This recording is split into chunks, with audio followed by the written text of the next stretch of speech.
Hello everyone, welcome back to Ranker ji. This is Saurabh from IIT BHU and guys, आज मैं बहुत दिन बाद आपसे मिल रहा हूं क्योंकि जब मैं यूट्यूब पर इस तरीके चीज़ें देख रहा हूं ना कि जहां पर आपको सिर्फ और सिर्फ एक फॉल्स होप दिया जा रहा है और अलग अलग चीज़ें आपको बताई जा रही हैं कि 99 परसेंटाइल तुम 20 दिन में कैसे लेते आओगे, 30 दिन में कैसे लेते आओगे, 50 दिन में कैसे लेते आओगे। विश्वास मानिए, ऑनलाइन ज़िंदगी बड़ी अच्छी लगती है। हमें लगता है कि यस, अगर इस टीचर ने हमें ये गाइडलाइंस दे दिया है कि हमें ये कर लेना है, ये कोर्स कर लेना है, ये टेस्ट कर लेना है, तो हमारा इतने नंबर तो आ ही जाएंगे। लेकिन ऐसा रियल में पॉसिबल होता दोस्तों ना, तो जो साल भर पढ़ाई कर रहे हैं, जो ईयर ऑन ईयर पढ़ाई कर रहे हैं, वो सिर्फ और सिर्फ एक महीने, एक मंथ या 2 मंथ में पढ़कर वो अच्छा नहीं कर जाते, वो एक्सेल नहीं कर जाते। आप जरा अपने दिमाग से सोचो।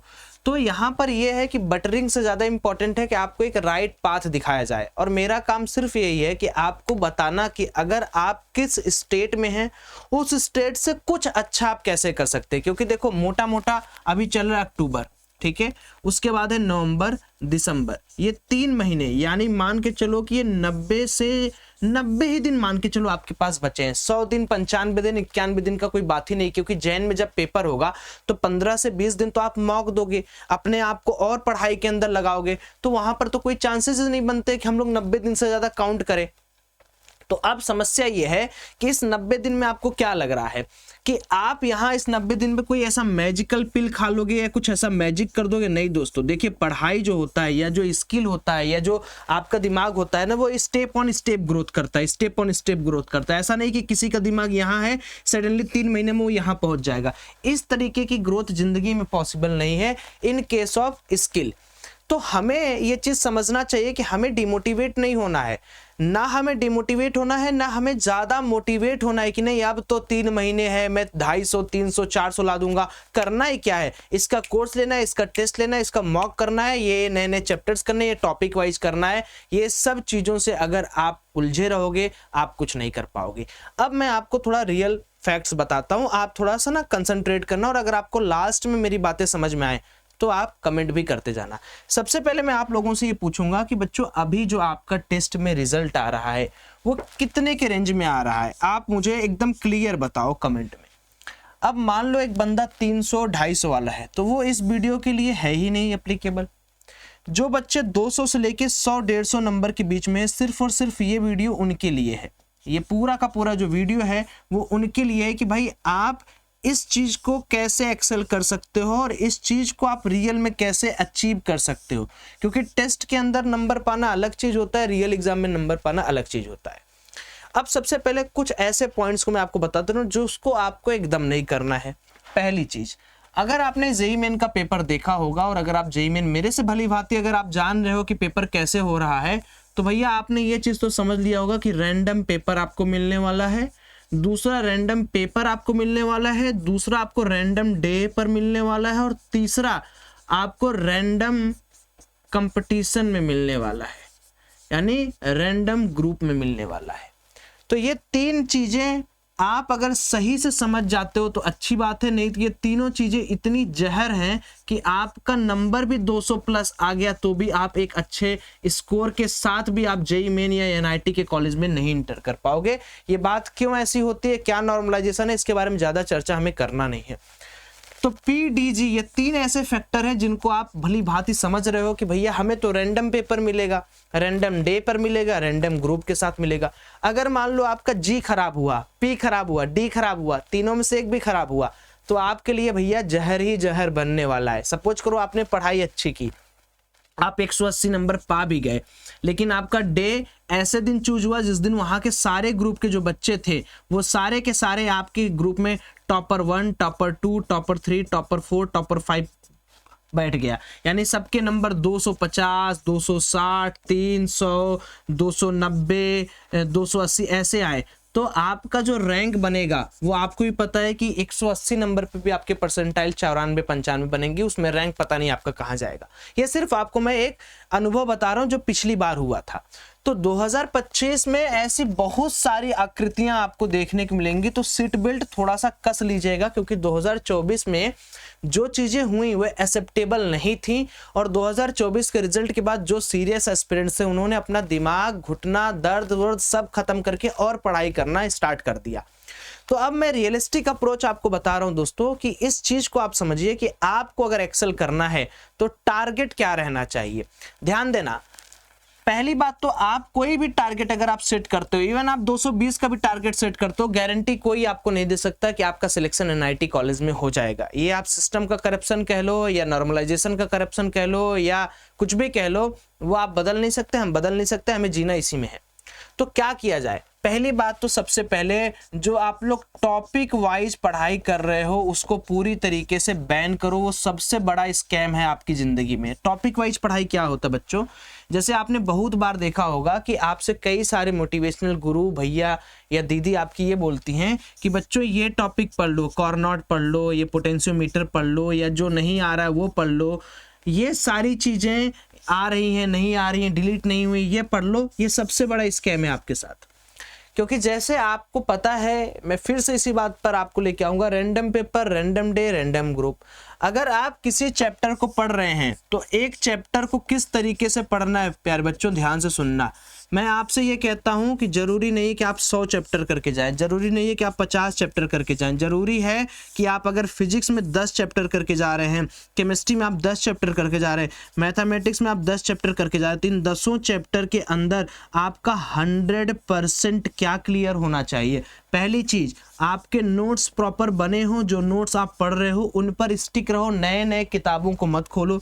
दूसरा, इनके सारे PYQs बने हुए होने चाहिए और इनके सारे के सारे फॉर्मूले जो हैं वो आपको कंठस्थ होने चाहिए, यानी आपके टिप पर होने चाहिए। सिर्फ 3 चीज मैं बता रहा हूं आपको। अगर फॉर्मूला याद है, PYQs बने हुए हैं और नोट्स जो क्लास में आपके पढ़ाए जा रहे हैं, चाहे आप ऑफलाइन पढ़ते हैं, ऑनलाइन पढ़ते हैं, चाहे जिस टीचर से आप पढ़ते हैं उसके नोट्स को आपको फॉलो करना है।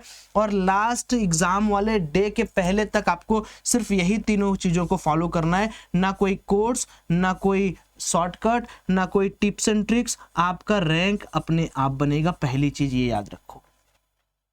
तो अगर आप 10 चैप्टर चूज करते हैं, 10 चैप्टर केमिस्ट्री में, 10 चैप्टर मैथ में, तो आपको क्या करना है, सिंपली ये चीज समझना है कि भाई मैंने अभी तक जितना पढ़ लिया है, मेरे पास 90 डेज हैं, ठीक है।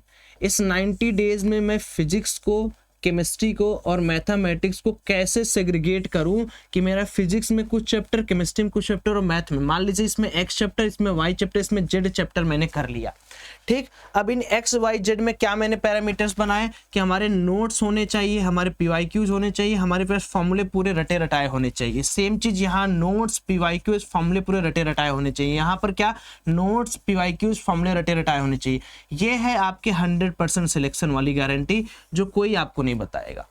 बिकॉज अगर आप डिस्ट्रैक्टेड रहोगे, आपसे मैं बोलूं कि यार ये करो, आपसे मैं बोलूं ये करो, ये लगाओ, वो किताब लगाओ, ये करो, ऐसे करो, ये कोर्स पढ़ो, वो कोर्स पढ़ो, क्या आपका बेनिफिट है दोस्तों?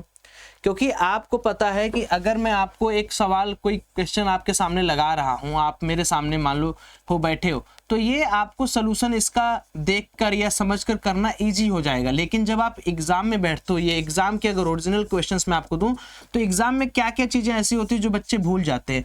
वहां जब आप सॉल्व करते हो किसी क्वेश्चंस को, तो आपके पास क्या क्या प्रेशर है जिनको हैंडल करना है। सबसे बड़ी बात है कि अगर आपको असली मैच खेलना है ना, तो अपने पहले दिमाग में खेलो, ठीक है। अपने पहले दिमाग में उस जेईई मेन के खेल को खेलो कि मैं जेईई मेन के एग्जाम सेंटर में गया, बैठा, मेरे साथ क्या क्या प्रॉब्लम आ रहा है जिसको मुझे फेस करना है। अरे जब तुम कंफर्टेबल रहोगे, जब तुम्हारे पास उतना टेम्परामेंट, इमोशंस, टाइम मैनेजमेंट की स्किल आएगी, तभी ना तुम एक्सेल कर पाओगे। फॉर्मूला रटे हो, वहां जाके बकबका के सब भूल गए, प्रॉब्लम सारे सॉल्व किए, वहां जाके बकबका के सब भूल गए, वहां जाके आपके हाथ से पसीना छूट रहा है, आप बार बार समय देख रहे हो, बार बार आपको पेशाब लग रहा है, बार बार आपको पानी पीना है। ये सब क्या है? ये सब इमोशंस के कंट्रोल ना करने की वजह से ही तो हो रहा है। इसी को कहते हैं कि पहले दिमाग में खेलो जेईई मेन, और अभी 90 दिन अपने आप को सॉलिड करो कि भाई मैं एग्जाम में बैठ रहा हूं तो मुझे क्या क्या चीजें करनी है। ये नहीं कि फॉर्मूला रट लिए, PYQs कर लिए, कोई गारंटी नहीं है कि आप जाके वही सेम चीज वहां एक्सेल कर पाओगे जो अभी आप क्लास में या मॉक टेस्ट में या घर पर कर रहे हो। क्यों? वहां पर क्या हो जाएगा, रियल एग्जाम में आपको टाइम का सबसे बड़ा प्रेशर होगा। उसके बाद जब सवाल नए आएंगे, कोई अप्रोच नहीं रहेगा, कोई टीचर नहीं रहेगा, कोई ग्रुप नहीं रहेगा, तो आपके अपने इमोशंस पे आपको कंट्रोल नहीं होगा, आपको डर लगने लगेगा, करे यार ये सवाल का टॉपिक तो मुझे याद ही नहीं है। उसके बाद वहां पर टेम्परामेंट आपका कैसा है, वहां का टेम्परेचर कैसा है, आप उसके वातानुकूल बहुत ज़्यादा चिल्ड है तो आपको दिक्कत होगा, बहुत ज़्यादा गर्मी है तो आपको दिक्कत होगा। तो इन सारी चीज़ों के बाद जो बच्चे इसको मेंटेन कर पाते हैं, इस इमोशन से साइकोलॉजी मेंटेन कर पाते हैं, वो सारे के सारे रटे फॉर्मूले को, अपने किए हुए PYQs को, या जो उनकी थीरीज पार्ट होते हैं उनको पढ़े हुए चीज़ों को सही तरीके से अप्लाई कर पाते हैं। लेकिन कोई इस पर बात नहीं करता है, क्योंकि बच्चों आप जब तक इस पर बात नहीं करोगे तब तक बात करने का कोई मतलब ही नहीं है।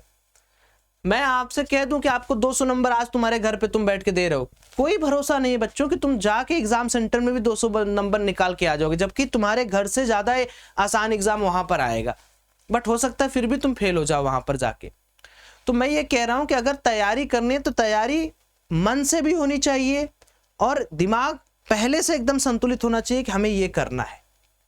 तो अभी जो 90 दिन है, इस 90 दिन में क्या नया करने को मैंने आपको कुछ बोला नहीं। नया करोगे पूरी तरीके से खराब हो जाओगे, नया कोर्स करोगे पूरी तरीके से खराब हो जाओगे। मॉक टेस्ट देना है तो जनवरी में 15 दिन दे दो। अभी पूरा का पूरा फोकस आप लगाओ कि भैया इस 90 दिन में कैसे मुझे इन सारी चीज़ों को करना है। फिर आपका 150 आ रहा है, 180 आ रहा है, 200 आ रहा है, उसको टारगेट रखना ही नहीं आपको कि अरे यार मेरा 200 आ रहा है, मुझे 250 करना है।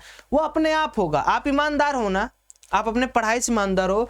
जो मैंने ये बताया, आप इसको इमोशंस को अपने कंट्रोल कर पा रहे हो, आपकी साइकोलॉजी स्ट्रांग है, तो आप अपने आप एक्सेल कर जाओगे। तो ये वीडियो सिर्फ उन लोगों के लिए है जो तरह तरह की वीडियोस देखकर पक चुके हैं और अपना होप खो चुके हैं। मैं कहता हूँ 150 भी तुम लाओगे ना, अपने दम पर लाओगे, अपने पढ़ाई के दम पर लाओगे, वो ज़्यादा इंपॉर्टेंट है। और कोई किसी को नहीं बता सकता तुम 150 ला के क्या कर लोगे, तुम 200 ला के क्या कर लोगे। तो स्टिल रहो, चिल रहो और पढ़ते रहो। अपने पढ़ाई को प्रायोरिटाइज करो, जितना मैक्स हो सके। पूरे जो चैप्टर उठाओ समझो एकदम दीमक की तरह उसको चाट डालना है। कोई टॉपिक, कोई शॉर्टकट नहीं। जो सिलेबस है जेईई में लिख कर दिया है, चाट डालो, बात खत्म। चलो अभी आप लोग कमेंट करो कि आप लोग का क्या टारगेट है। मैं देखना चाहता हूं कि यहाँ पर जितने बच्चे हैं वो क्या टारगेट अपने दिमाग में सोचे हैं। फिर हम लोग किसी और वीडियो में ऐसे मिलेंगे। मैं थोड़ा कम आता हूँ, आपको डिस्टर्ब नहीं करना चाहता हूँ। आप एंजॉय करो, पढ़ते रहो। बाय।